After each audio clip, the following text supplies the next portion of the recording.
Well, hello there, ladies and gentlemen. What's going on? It's your man, Pat Benor, a.k.a. The Gobbler, a.k.a. Pat from Ambler, alongside my right-hand man, Steve Fuentes. And Steve, we, we're not ripping our hairs off this week. We're not ripping our hairs out. We're not stressing. We've had a week off of soccer. We had time to breathe a little bit. We had, yes, a little DDP yoga, if you will. Just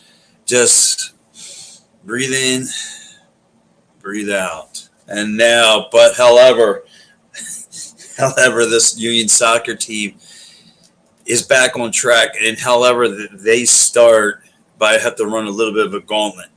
Yet, no Messier. Yet no Suarez. But however, you have a man named Leo Cabana.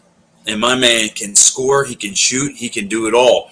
9 goals and 3 assists. Again, anytime this Union team faces a playmaker at home, where this Union team has like one of the worst home records at home, it's going to be a little bit of a problem. And they are 1-4-3 at home. And I don't know how this Union team pulls out. If any game they have on the schedule, that's a get-right game. Believe it or not, this is it. This is the get-right game at home because Miami's missing 3 key players. This is how you get the job done. You need to walk out Subaru Park, not with a draw. Enough with the draws.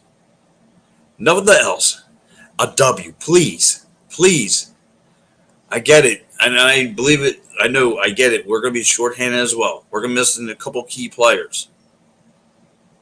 But for the life of me, get it right today. Get it right on Saturday. Your thoughts? Yeah, and even, you're going to get people who are going to be like, even if they do walk away with this a W Saturday, you're going to get people, they had to do it without, Messi being there and Suarez. Who cares? At this point, I could care less. However you got to get the dub, go and get it. But what sucks about this team, this Inter Miami team, it wasn't but it was earlier, maybe early in May, I think it was, when they went to Vancouver and none of those guys were there. None of those guys showed up and they still walked away with, I think it was a 2-1 win, because they have other guys. They have, like who you mentioned, Campana. So he's going to now be able to step up. If Messi wasn't there on this club, he's starting already. He has 6 starts through 9 appearances. You got Julian Gressel, who you're going to have to deal with. Busquets, you got to deal with. Jordi Alba's going to be there.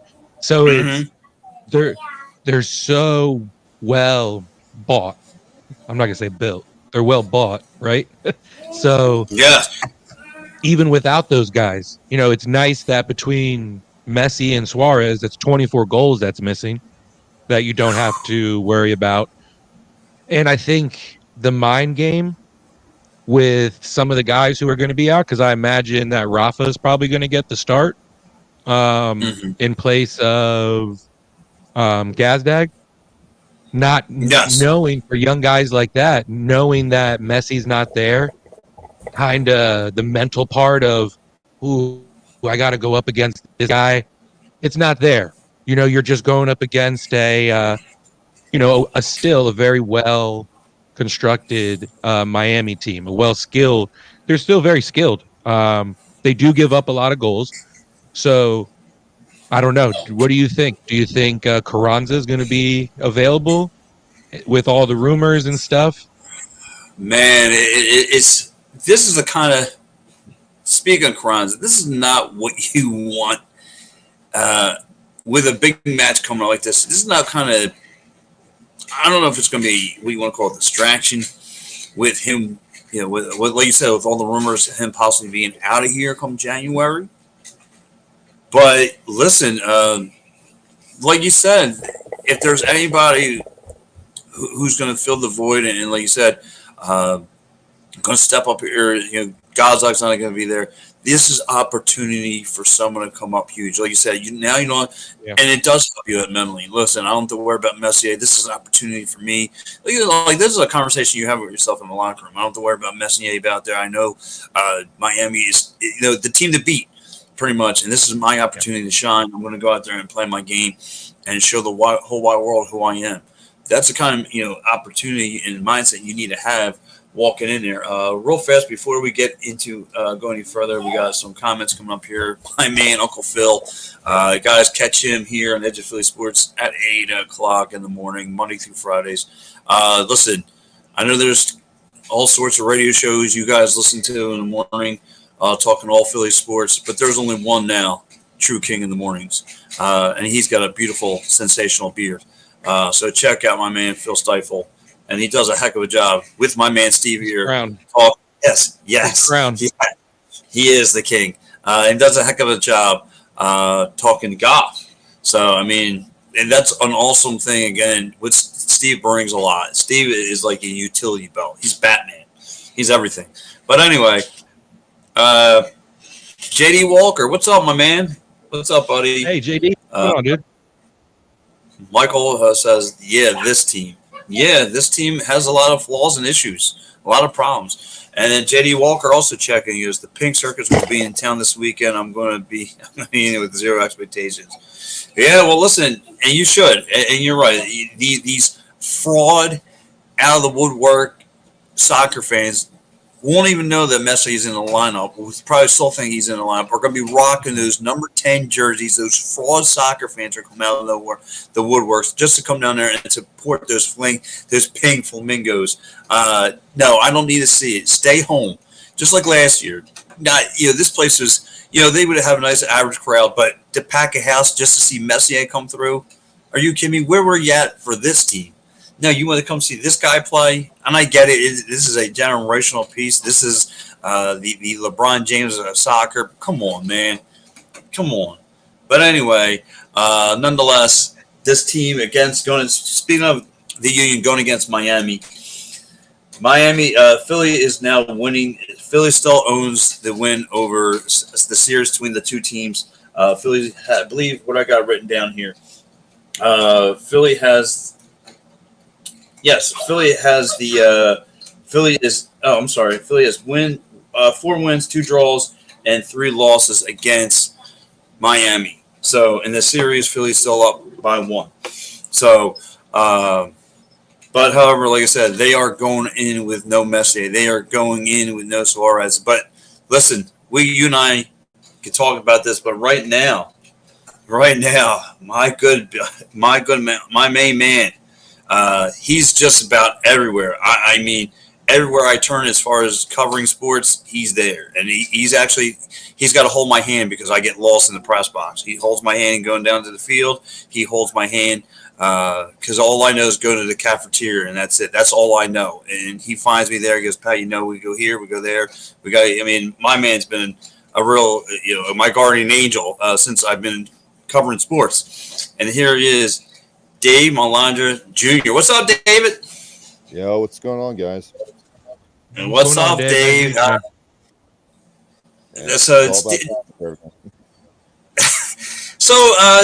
I mean, listen, we're kind of in the midst of talking this big time Philly versus Miami matchup. But Dave, what did you see? What are you expecting? Well, let's put it this way. I had a lot of people down in Miami all week talking about saying that, yeah, it doesn't have the same feel like how it was last year when Inter Miami came up here in August for the Leagues Cup semifinals. And I'm telling you, I was there for that game, and that was ridiculous. It was one that I can tell you right now, there was about, let's see, if I remember correctly, 4,000 media credentials people applied for. Only 50 people got in. And I was one of the 50. Yeah, I heard that it was like standing room only. We sent our guy Diego down there to go cover it, and he was telling me it was just like standing room only. It was like pretty much if there was like a Super Bowl that ever came to Philly, that was like it. That would be the closest thing because I heard it was. the ticket prices for that game were ridiculous, especially because there was somebody on StubHub put 2 tickets field level, $30,000 each. Wow. They go? You heard that, and they were Did sold. they go? They were sold. They were sold. 2 Someone made out like a bandit. And they're going to travel. They'll travel. Oh, they will, all right. They will, all right. Especially this week, because and also I had a couple people this week ask me saying, "Is Messi playing?" No, he's not playing because tomorrow night Argentina has a international friendly down at that dump down in Washington D.C. down at FedEx Field, and you think he's going to come up here and play? No. You can actually thank FIFA, and you can thank CONCACAF for all this as well. Yeah, well, listen, this is like prior to you hopping on, me and Steve were talking about this is a get right game for Philadelphia at home. Finally, that's all I asked for is them to get right at home. Again, you're 1-4-3, one of the worst home records in the MLS, and this is a time for you to step up. Someone needs to come through. Again, on the flip side, we're not going to have Gazdag, and Gazdag is our most consistent player. Who for you is that needs to step up? The bench. It's just the bench needs to step up, and also on top of that, Jim spoke today. Especially here, there's a lot of things he dropped today that caught a lot of people's attention. Especially, JD, I totally agree with all what you're saying there. Those are 2 of the craziest atmospheres I ever experienced. So back to what Jim said today. No Jack Elliott because that red card is going to stand, so he's going to be suspended for this game, so he's going to be out. Andre Blake is trending in the right way, but he will not go because he's also on the roster for Jamaica for Copa America. So that's going to be interesting with that as well. And it's just all around. They look like crap at home. Basically, the last time I spoke to Jim, I asked him saying, "You're always known for defending the home field. What's been going on this time around?" So he's basically saying mental mistakes. Like, you can't have mental mistakes at home. Subaru Park for a stretch about 4 years was one of the more intimidating atmospheres to be part of. Now you got the opposing teams walking and going like, "This is intimidating. This is nothing." So they have to get back to you know what? I know it's funny, Dave. You bring it up. Me and Steve, we cracked a joke last week. I said the only thing that came out as far as big publicity wise at Subaru Park was a 14-year-old kid getting signed and a raccoon running around. I mean, and Steve actually got the raccoon stat card. He's got his player card. The man's got more field time than Todd Baribo.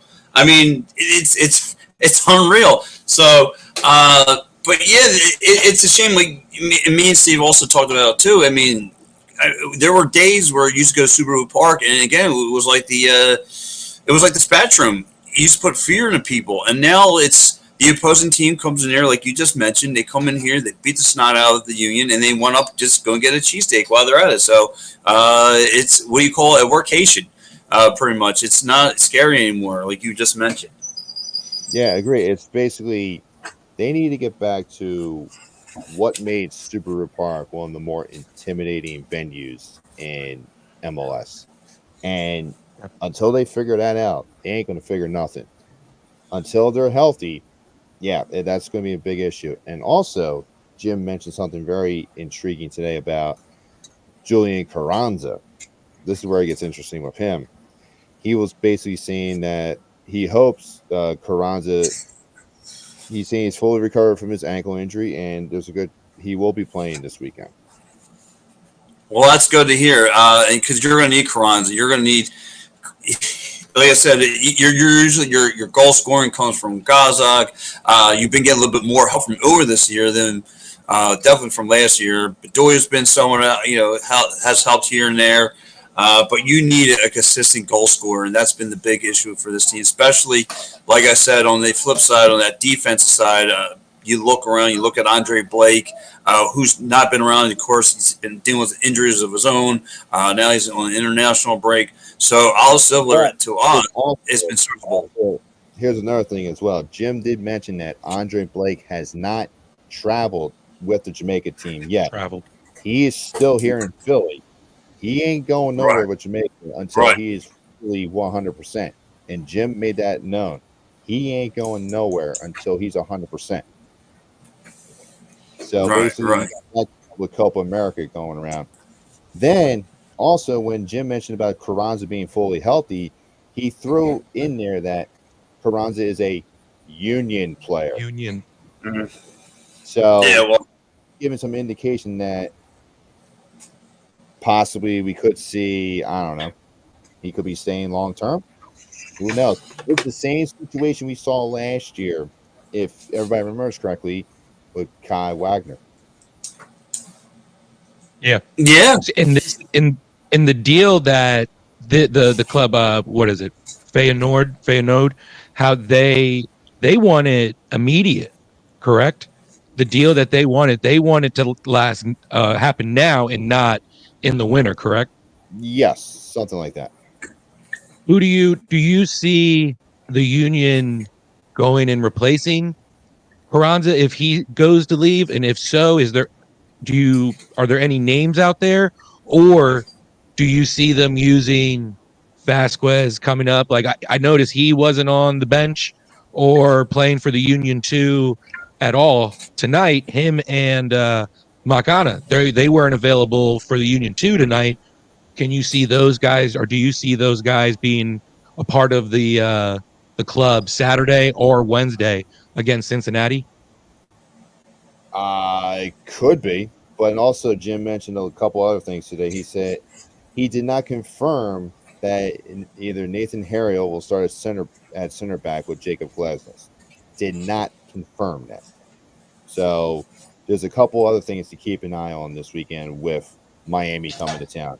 Yeah, there's supposed to be a lot of buzz because of Messi in town, but there was never going to be any buzz this game because, one, you can thank, like I said, CONCACAF, you can thank FIFA for these international windows because these are specific dates that had to be done. And if it wasn't for this, Saturday night would be completely sold out, regardless all the fake odd soccer fans showing up because it's a must day. So, actually, thank you, CONCACAF, and thank you, FIFA, for this. You got a comment from the Don himself. I mean, the Godfather, who always likes to give me a hard time, but no, I love him like a brother, more like a toothache. No, I'm kidding. It's my man Jose Nunez. My man says no replacement. Union are running the bench to the end. Yeah, I agree. The same way. I feel the same way. I'm excited about it to see some of these names and some of the faces being able to play with the first team. Gazdag's going to be out Saturday. Who do you see stepping up in that position to replace him in the starting lineup? I'm curious about who's going to step in for Jack Elliott. Yeah. That's a big loss right there because if you watched it over again, there was no intentions of him doing the injury. Yeah. But MLS was going to step in regardless. It's so, how can I say, blatant obvious that they don't want anything good to happen with Philadelphia. They obviously want to focus on Miami because Hill, New York because it's New York, and then everybody else. It's so obvious. But once the Union finally get their act together, they'll be able to get things going. And also another thing, before we go on this other Union stuff going on, I got a bone to pick with FIFA. Oh. I got a major bone to pick with FIFA. Well, hello now. So, if you didn't see this the other day, and Jonathan Tannenwald wrote a really good story about this as well, is FIFA out of their minds not putting the U.S. for 2026 World Cup to have them potentially play a knockout round in Philly on the 4th of July? What are you, nuts? Like, how do you not put the U.S. in Philly? It makes total sense. Fox Sports would have been drooling so much over this. But there could be a small chance of that happening. But realistically, It's not going to happen. And it's a flat out embarrassment. That's the best way to Yeah. paraphrase. Well, you know what? It's funny you bring this up because this is no plugs here, but no plug intended rather. But this is where NCAA lacrosse is smart. They always come to that link for the past couple of days. They know where to come get a good draw. You know what I'm saying? They come to the link. They and listen. They last couple of years that I've been covering now, the draws have been getting a lot bigger. So I mean, like you say, it could have worked out something. But let me ask you something, Dave.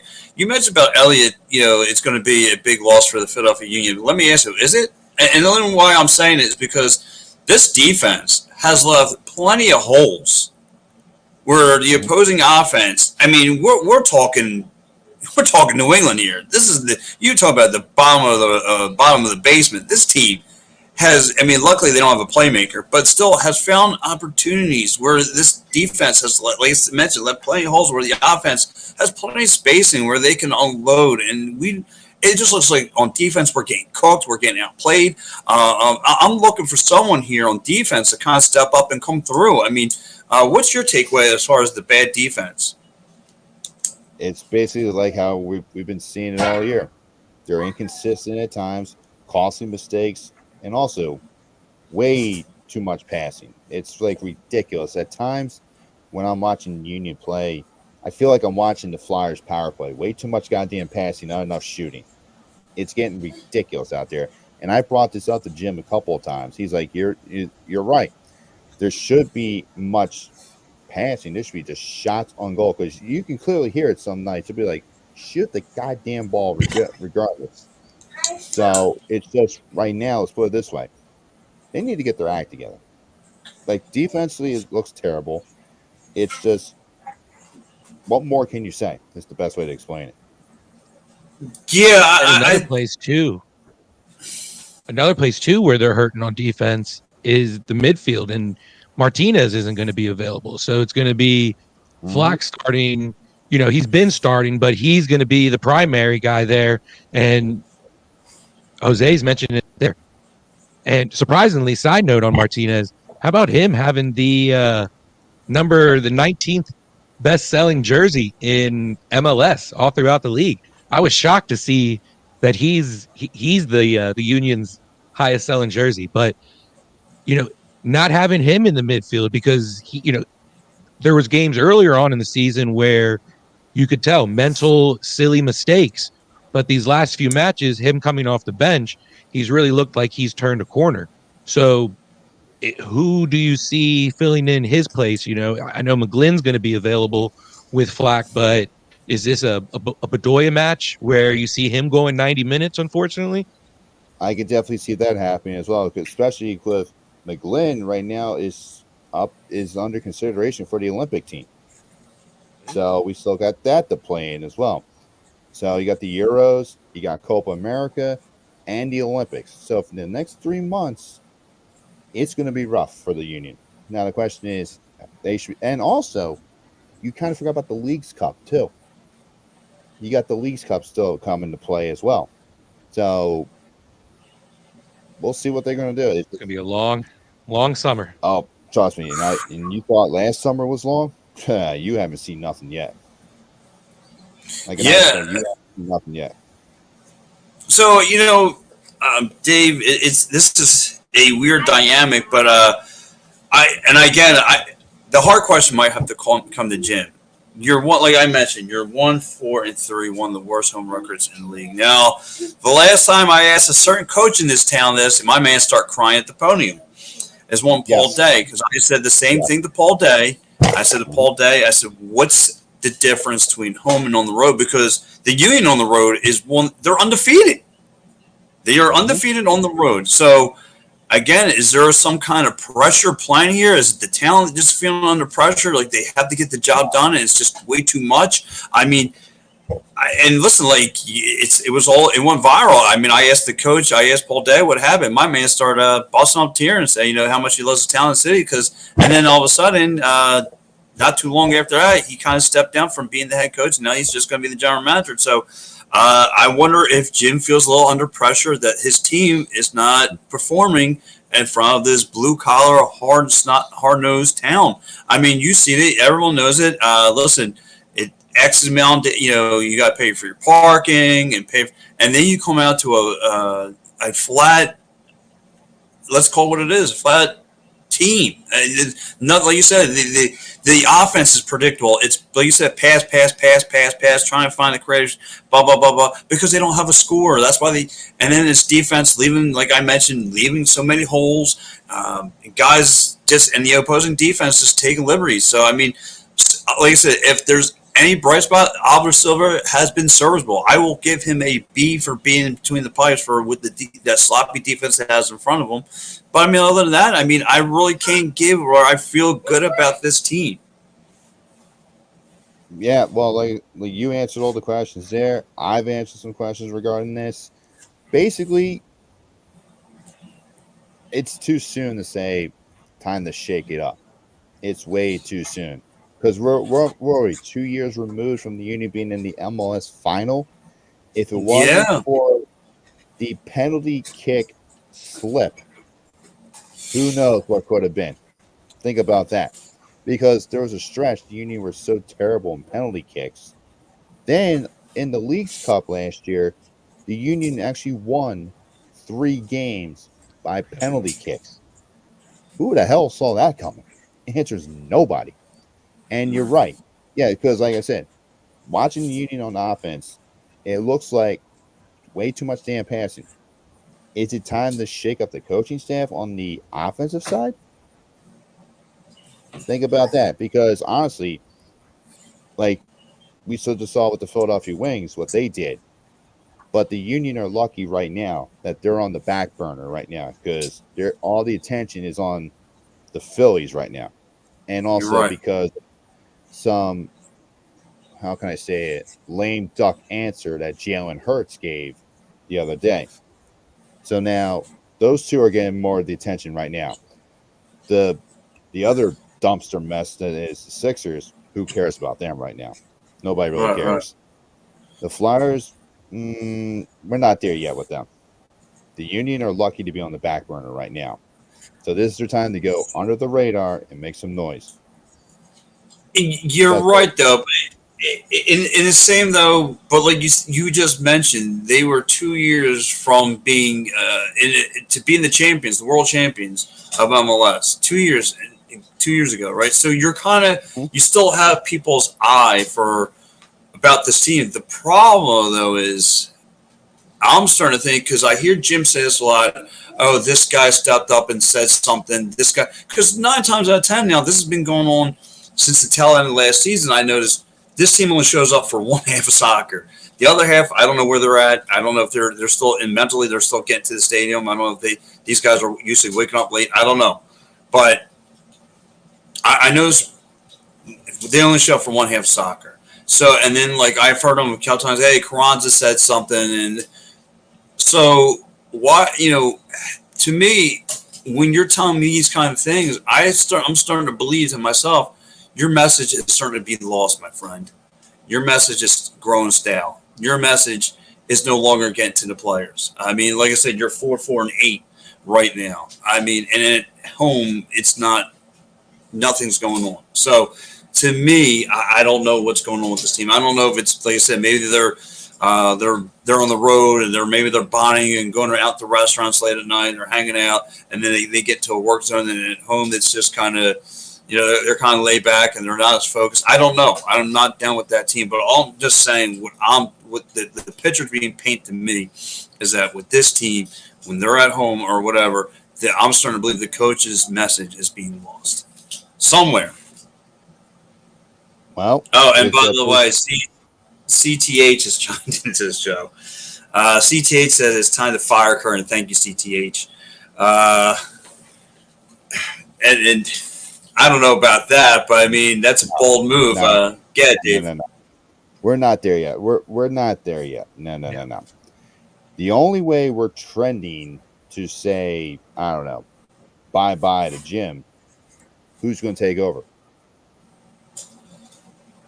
That's your big question. Who are you going to get to take over that understands the city, understands the fan base, And on top of that, you also have to consider if you're bringing in somebody that doesn't know the city, like we've seen already with several players with the other teams as well.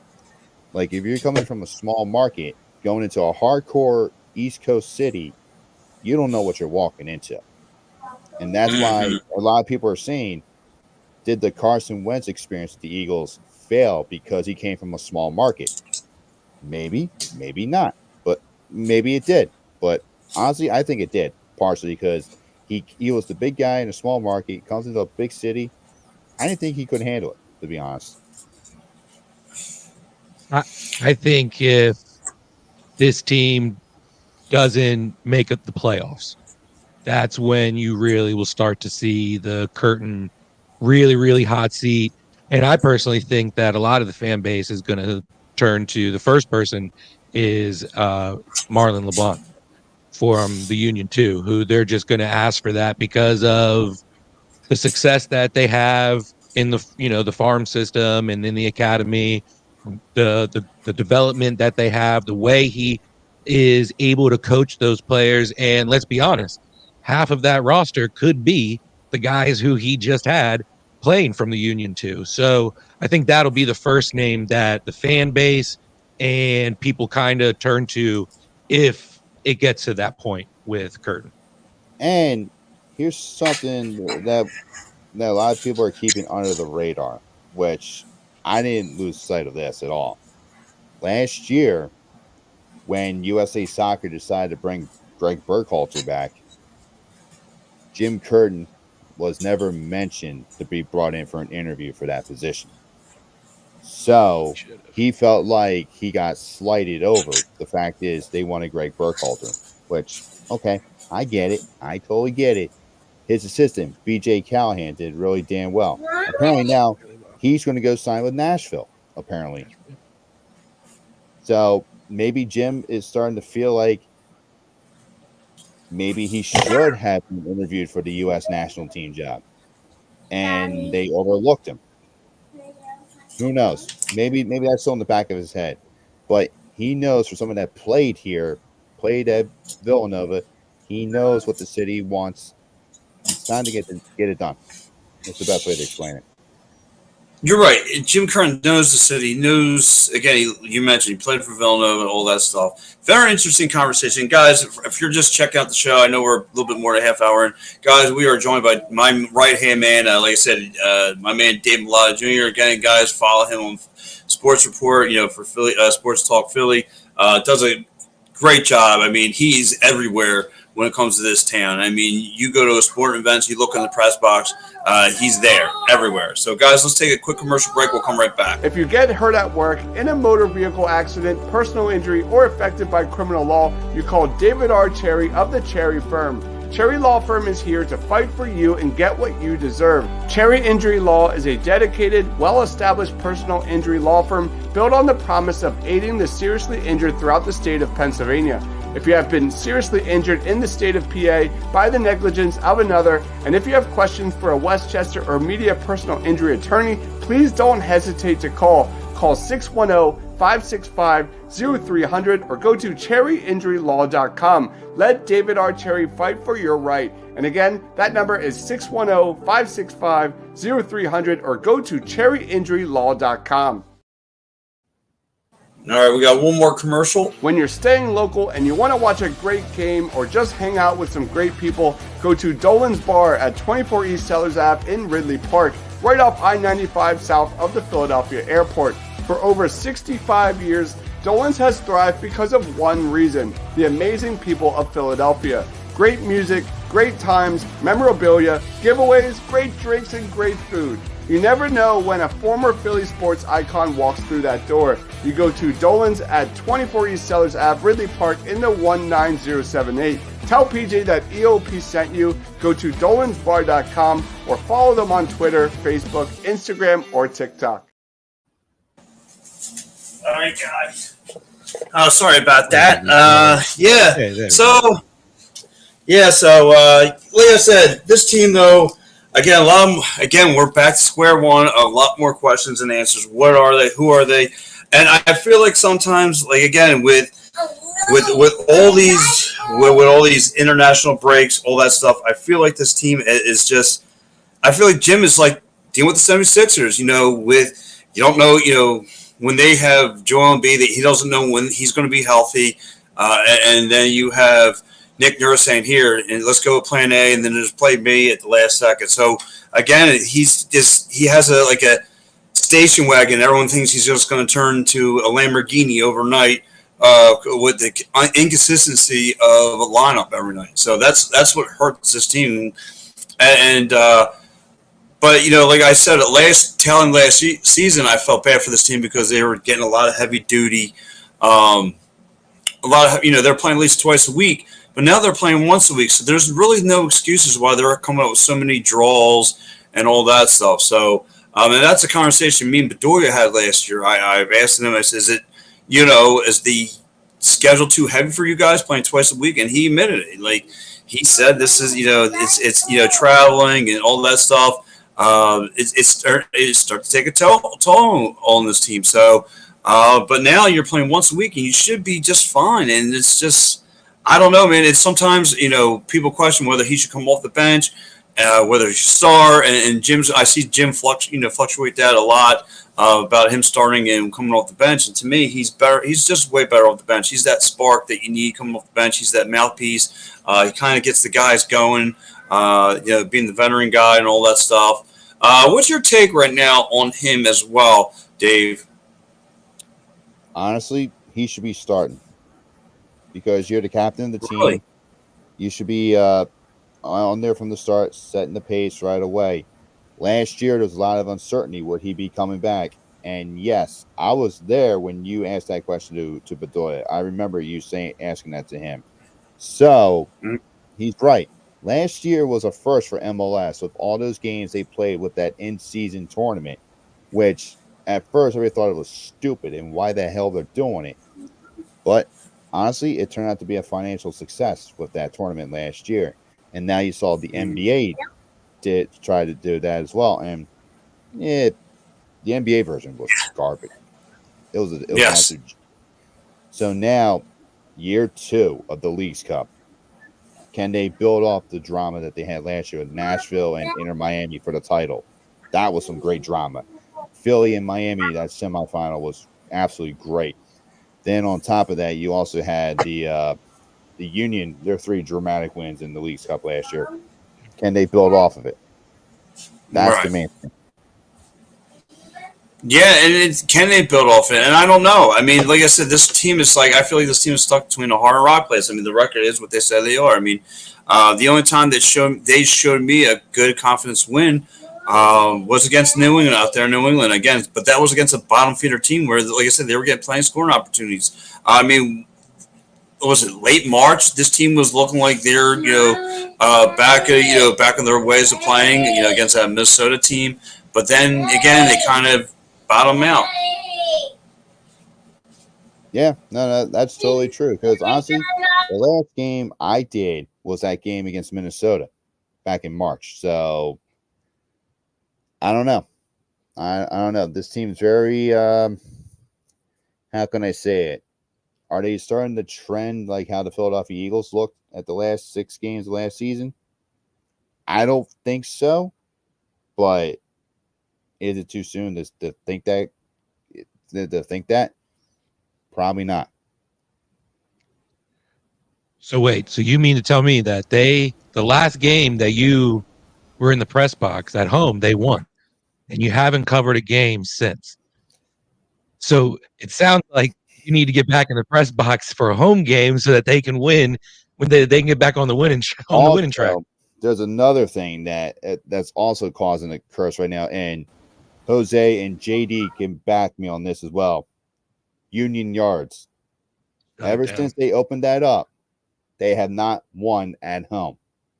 To be honest, I think it was a mistake even building that. But I understand why they did it, because they're trying to make the atmosphere around Subaru Park to be a go-to place. And I get it. They're trying to, especially the area that they're in. It was a mess. And I get that. So now it's just they're trying to make it like how the sports complex in South Philly is like. They're trying, but they're not there yet. They're not fully there yet. And a lot of people are keep forgetting Union Yards. They haven't won a home game since that place opened. Yeah. I wanted to ask you if you were watching the conference today. He was asked about Kevin Sullivan and when he's going to be put out there, and if he, they have that date of I think July 27th or something like that, for if he gets on, he'll break the record. What is the feel for when they might actually put him out there, and how he's looking? He started tonight for Union 2. So I don't know if you've seen him down there at the training complex, but what's the feel for when he's going to be able to see first team minutes? Well, he signed that contract with Manchester City, so now there's certain buzz saying, when's he going to get over there? When's he going to do all this?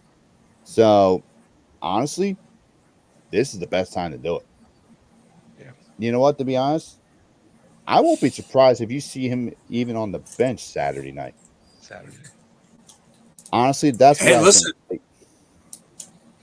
It would open up a lot of eyes. I mean, listen, desperate times call for desperate measures, and this team is starting to head this way. I mean, you were mentioning about the Eagle, the comparison to the Eagle season. And listen, it's only June. I mean, we still have 3-4 more months of MLS regular season time, and we're starting to bottom out now. Listen, I need to get playmakers out there. I need to saturate my season. We're sitting at the 8th seed as it is. We're 20 points in. I mean, you have Miami. Like I said, your next two games are going to be. It's going to be no day at the beach. I mean, you got Miami coming in here. Granted, they're missing a couple big pieces. If they can somehow turn this thing around, win with, I don't know, you take a 3-1 win somehow, some way. You can speak volumes to your team. And then you go on the road, and then you could possibly handle business against Cincinnati. Again, Cincinnati, we all know Luciano Acosta. I mean, another playmaker that you're going to have to see. But if you can somehow manifest 2 W's back to back, then you can start feeling good about yourself. Because, like I said, to me, I haven't felt good about this team since late March against Minnesota. That's the last time I felt confident about it. Now that's 3 months away. I mean, it's been a tough stretch ever since the rain delay, right? It's been a tough stretch at home since that rain delay. Rain delay. No. Let me sum it up that way. That rain delay was nuts and wild. And ironically, that day was insane. Especially, what was it? I covered the Villanova Creighton game earlier in the day at Wells Fargo, making my way over. I'm thinking, this is going to be some fun soccer night. A lot of slipping, falling over the place. That ball couldn't even move. That's how comical it was. It was pure craziness. I remember I was talking to you, Dave. I said, I remember you and I were talking about it in the Wings press box, because I said, how was it? Even again, our guy Diego was down there for like 5 minutes and had to quickly make a U-turn. I mean, I said, didn't get much time to cover the Seattle matchup. I mean, but like I said, this team really, going back to it. But I mean, where do you feel confident? I mean, again, they took care of a New England team. Yeah, you thought, okay, that was the get right game. They're going to turn things around, and it's just back to square one of what this. The home play of this team is just like, what's going on? I mean, what's happening? I mean, look, like I said, like I mentioned earlier, I mean, a raccoon, everyone got excited for it. A 14-year-old kid getting excited for it. But other than that, like I said, there's no intimidation playing at home.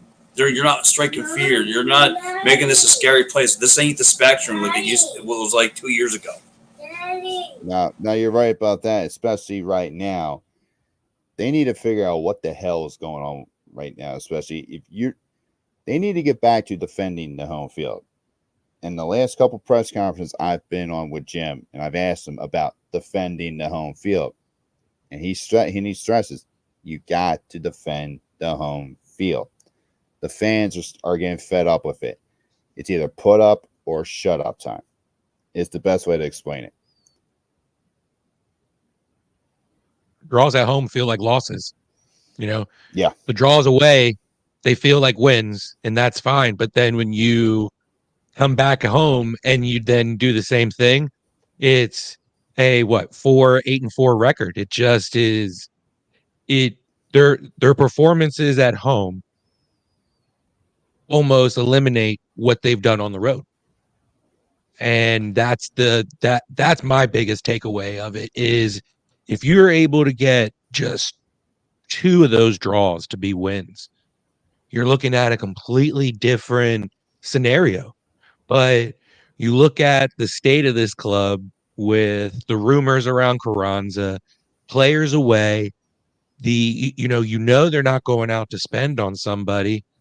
You see them sitting in 8th place, and it's where do you even see matches here and stretches on the schedule where they're even going to have a chance to climb back up? So is this where they're going to be 7th, 8th, 9th place going into the playoffs? Or could it be one of those hanging down near the bottom? Then they somehow get healthy, get through this international stretch, get through Copa, then somehow make it through the Leagues Cup. Then if they figure their stuff out, they can sneak in, maybe, I don't know, be the 5 seed, 4 seed, because anything can happen, as we all know. Yeah. Anything can happen any given damn day. So it's the best way to I just feel like this. Yeah, I just feel like this team's going to make the back door to the playoffs. I mean, this is who they are. I don't see the defense getting any better. Again, Jim has already admitted that the front office is not going to go out of their pocket. This is who they are. They just built through the farm system. They just bring up guys. They're not. Again, this is. If they were smart, they would take a page out of Miami's playbook and start trying to bring in some names. But that's not for me to decide or decipher. Again, I would start right. Whoever needed a bunch of zeros next to their name, you start making that call right now. I mean, again, you want to get Subaru Park rocking because at some point, and it's great to make all these diamonds in the rough through your farm system, but at some point you're going to have to try and bring in a big name. If not, these home losses continue. You're going to wind up seeing more blue seats than blue jerseys. Yeah, no, that's 100% right. And Todd, to answer your question about what the Union need to do to protect the home field, well, first off, you got to get the crowd involved early. You need to get them involved, make that place very intimidating, like how it was for that stretch over 4 years. The Union only lost, 5 or 6 games during that stretch, where a lot of people were scared to come into Subaru Park. What they were doing was jumping on them early, making it very intimidating. They haven't been able to do that because all the injuries that they have, and with this international window, doesn't help either. So basically, you need to get the fans involved from the start. Once you get them involved, then everybody else will be like, uh-oh, we're going back down this road again. I'm like, oh, yeah, you pissed off the wrong person at the wrong time. Hold on, I got to make a question. Todd, I love you, brother, but what's the deal with this picture here, my man? It's like you got a job interview here. What's going on? I love you. But look at that picture. I love you, buddy, but you're like the happiest guy on campus. What's going on? But you're right. You're right. You do got to protect home field. He's got perfect posture. All right, he's good to go. He does. He's awesome. I love it. Yeah, he's gonna be good to go for his future, man. He's good to go. He is. He's the Todd father. We answer to him. But yeah, he's right though. Dave, you're right. You got to protect the home field. And again, you mentioned plenty of times, no one fears it. That's the issue. And once you lost fear, and, like I said, Philadelphia alone, I mean, you hear that name Philadelphia, you hear about the rough crowd, everyone knows about the Sons of Ben. Everyone knows we've heard it from the press box. We know how nasty they can be. But guess what? The boo birds are turning. The boo birds are coming in the opposite direction now. And that's not good. That's not good signs to this club. Well, we'll see how many people really show up on Saturday night, because that will dictate how the real fans are, in other words, because actually, last I checked, there were still plenty of tickets available. Mm-hmm. And that's saying something. Wow. Yeah. And I'm with you on getting up early. They're constantly playing from behind, so it's hard for the fan base to get into it when you're down 2-0 early, especially when you have teams like Montreal coming in and scoring within a minute.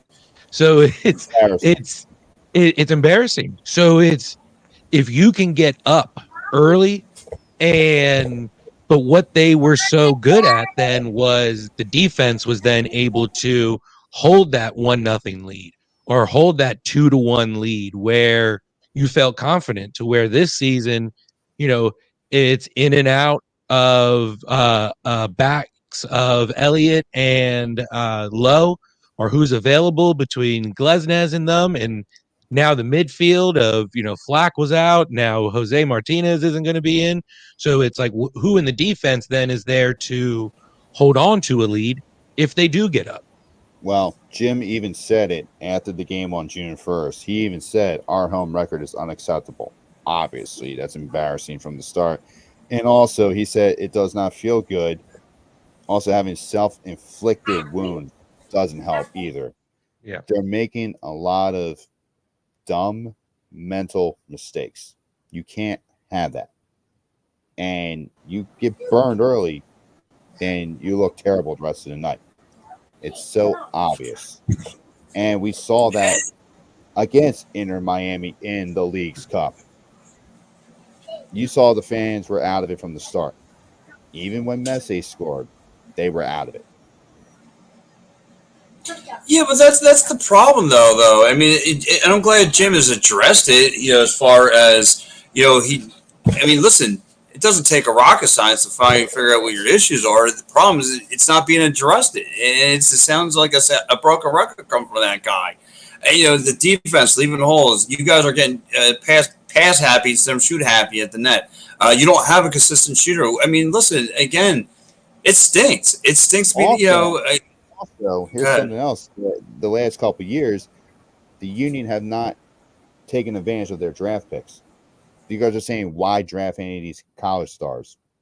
Well, because are they trying to tell us that they don't want to invest in one of the top stars coming out in college?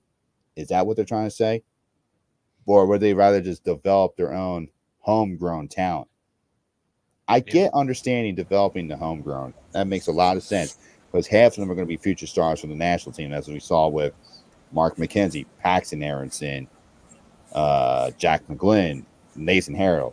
So, and now Sullivan is one of them too. So we get all that. Like the way the Union have developed their homegrowns, don't get me wrong, it's been awesome watching that. But they should now start to focus on taking some of these top players in college. Why are they afraid to take these players in college? What's the reason? Yeah, well, listen, we'll give you one more reason. We're going to come back, one quick commercial break. Philly Sports Trips, and we're going to, again, we're going to, wrap up this thing. I mean, again, a lot more questions to answer. Guys, we are joined by Dave Malata Jr. Please give him a follow on Twitter. I mean, he does a phenomenal job. I cannot preach about this man. Like I said, ever since day one of me being in the press box, my man has been my guardian angel, literally. When I'm lost, he's got me. He's pretty much holding me like a little kid and told me where to go. So again, I if it wasn't for Dave here, I'd be, like I said, lost. All I know is the Cavalier. Go figure. But anyway, let me get back to one quick commercial break. We'll be right back. If you're a Philly sports fan and you want to travel with your favorite team, then travel with the best. If you want to travel with the pros, then go to phillysportstrips.com. Philly Sports Trips features premium travel and tailgating experiences for the best fans, ever, the Philadelphia sports fan. Philly Sports Trips has self-travel packages and full travel packages available with round-trip flights for Phillies, Eagles, Flyers, Sixers, and even the Union. They even offer day trips for more local games. Go to phillysportstrips.com, sign up immediately, and tell them EOP sent you. Do not forget, Philly Sports Trips has all the away trips for the Eagles' upcoming 2024 season, including the Brazil trip week 1. Jump on it now before you lose out on all these great opportunities. Go to phillysportstrips.com and don't miss the next great Philly sports moment. That's right, guys. Philly Sports Trips, man. And get a hooked on today. Thank you, guys. Again, Philly Sports Trips, you don't want to get. My guy Vince runs the whole thing. Of course, you guys seen Philly Sports Guy all over the place. I mean, whenever there's Philly Sports Trip, Philly Sports Guy is not too far behind with his face all lathered up in paint. But anyway, let's get back into it again. You know, tough little back-to-back matchups that the Philadelphia Union are going to have to face. They got Miami on Saturday and a short turnaround heading out to Cincinnati. Again, Jim Curtin will be facing his protege, his student, Patrick Noonan, who's been doing a phenomenal job coaching that Cincinnati team. Again, has them now twice. I mean, last year they ran away with the East. Got to the second round, surprised out of nowhere. Columbus Crew kind of rocked them a little bit. But nonetheless, but Patrick Noonan has done a phenomenal job with that turning around that franchise. So, again, it kind of leads you lingering as it was part of the Union success because of Patrick Noonan and you know, stuff like that. So I'm going to go to you, Steve. How do you feel about these next two games coming up? Where are you at?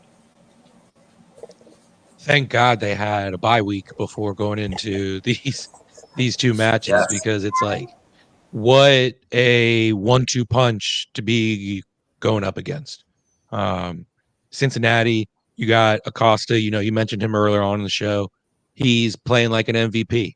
He's, you know, he doesn't just score goals, he gets the rest of his teammates involved. And that's, I think, what really sets apart some of these other clubs from the Union is the playmakers, the creativity, and the ability that you see with these other clubs' top players, where, you know, there's some games, as much as I love him, Gazdag, he can go invisible at times, where I couldn't tell you a match where Acosta would go invisible for Cincinnati.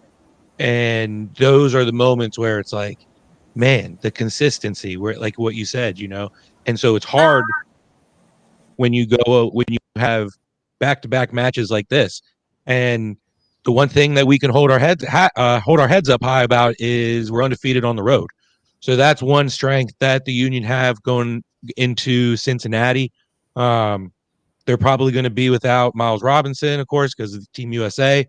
So I don't know. I'm looking at hopefully probably a loss and a draw. That's what I would be happy with, 2 draws, but realistically, I see a loss Saturday and a draw Wednesday. Well, let's put it this way. I think, honestly, the Union are looking ahead to Cincinnati, because that Cincinnati game is, how can I paraphrase it, very personal, how they got royally robbed in the playoffs last year. It was a clear offsides, but VAR said, no, it was a clean goal. No, it wasn't. It was so obvious. They wanted an all-Ohio showdown for the East last year. It was so obvious. They didn't want Philly in it. Regardless, there's going to be hell to pay regardless from that match. And there still is. There's a lot of bad blood still from that game. And I honestly think these next 2 games, I see the Union losing both of them. I see them losing the next 2. And then that showdown with Charlotte, that Charlotte game will dictate, is the season over? Yeah. That's the best way to explain it, because by that point, Copa America is going to be in full gear, because we know Andre is going to, whenever he gets cleared, he's going to be with the Jamaican national team. We know that. And you know you're going to lose potentially Jack McGlynn and Nathan Harrell to the Olympic team, potentially, if they're selected. So, honestly, Yeah, I don't see them beating Miami. They should win, but it's not going to happen. Cincinnati, bad blood, still affects how they got robbed in the playoffs last year. I see them going 0-2. That game against Charlotte coming up, that's going to dictate if they even have a snowball's chance of keeping things going. Yeah, well, like I said, I'm in my phrase that they are going to be more focused on this Miami game, and only the reason why is the Clippers are going to take one game at a time. They're not going to look at it, and that came out of Nathan Harrell's mouth that they take one game at a time. But yeah, Nathan Harrell said it. But anyway, the problem I have if you don't win at home on Saturday against a team that's again missing their key players. If you do lose or come out with a draw, Grant will take the point. But the fan base is, like I said, it's you're pushing the fan base out.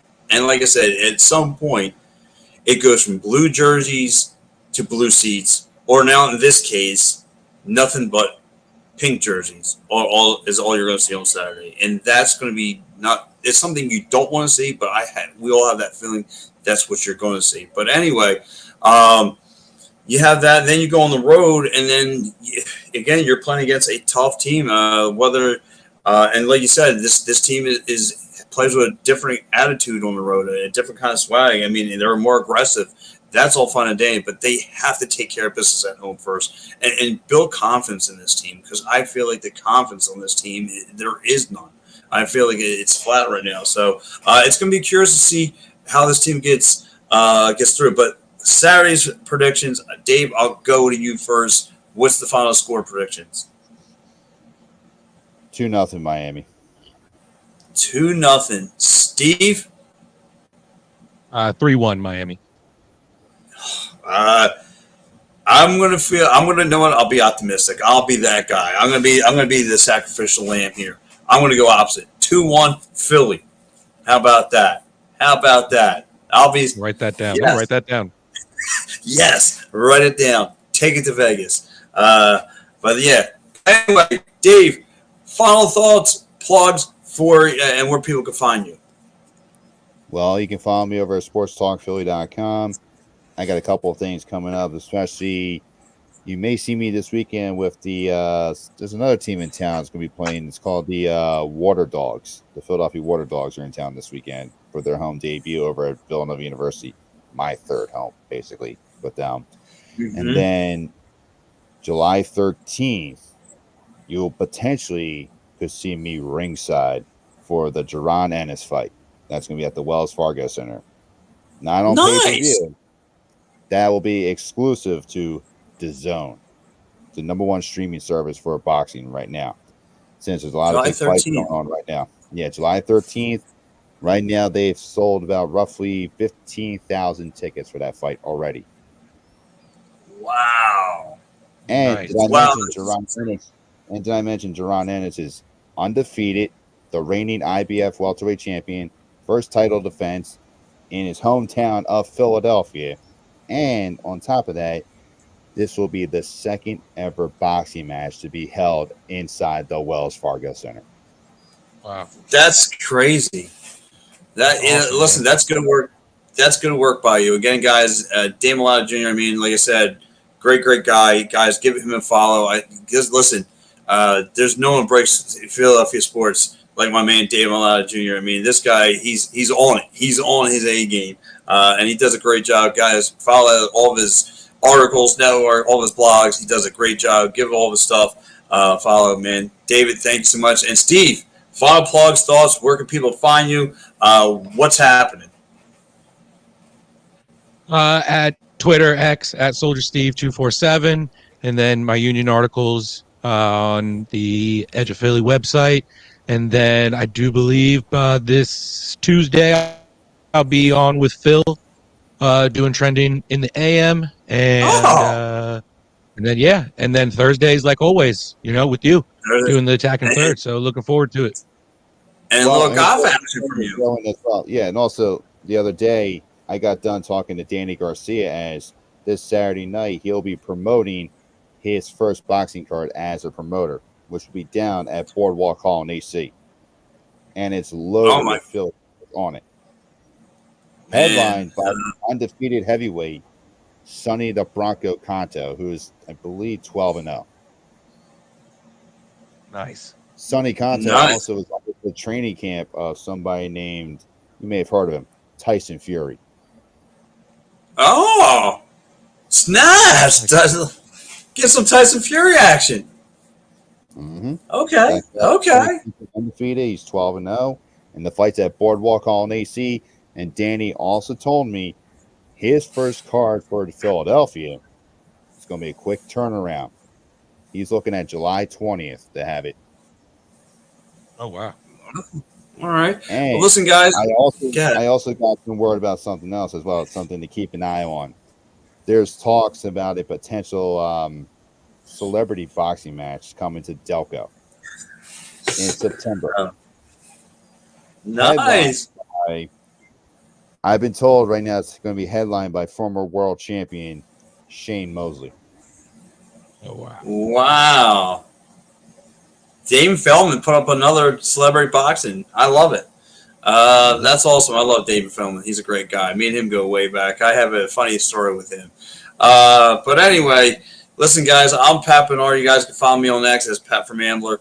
Guys, check out all my blogs, articles right here on Edge of Philly Sports. Again, covering the water. I will be covering the Water Dogs. I will be covering Union articles, all such things. I mean, it's again loaded here with action. But again, guys, thank you. And Dave, before I let you go, I ask this to all the hosts. Every guest, Saturday again, you'll be down. You should be covering this game.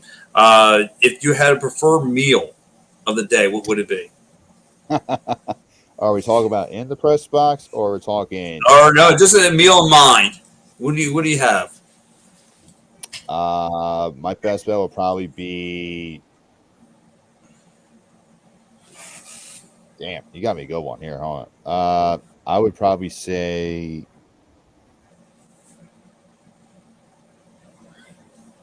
You got me on this one. Say, listen, easy for Patrick. Patrick over here has already got cheesesteak already printed in his brain. I want a nice cheese. I mean, a game of this magnitude, it needs to go with a cheesesteak right off the bat. Go to Pat's, by the way. No point intended, but Pat's is the best cheesesteak in town.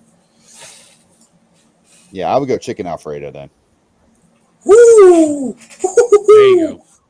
Ooh, that's chicken Alfredo is you can't go that's a Sunday night for me, a chicken Alfredo. You can't beat it. Steve, what do you have? I'm gonna be celebrating my daughter. She just graduated middle school, so Very hibachi. nice. So we're going hibachi Saturday before the game. Woo. Little hibachi action. Make sure you don't get hit with a piece of fried chicken. I just like to see the onion volcano. As long as I can see the onion volcano, I'm satisfied. I'm good to go. Yes, and they'll squirt oil at you all the time. But listen, guys, this has been sorry.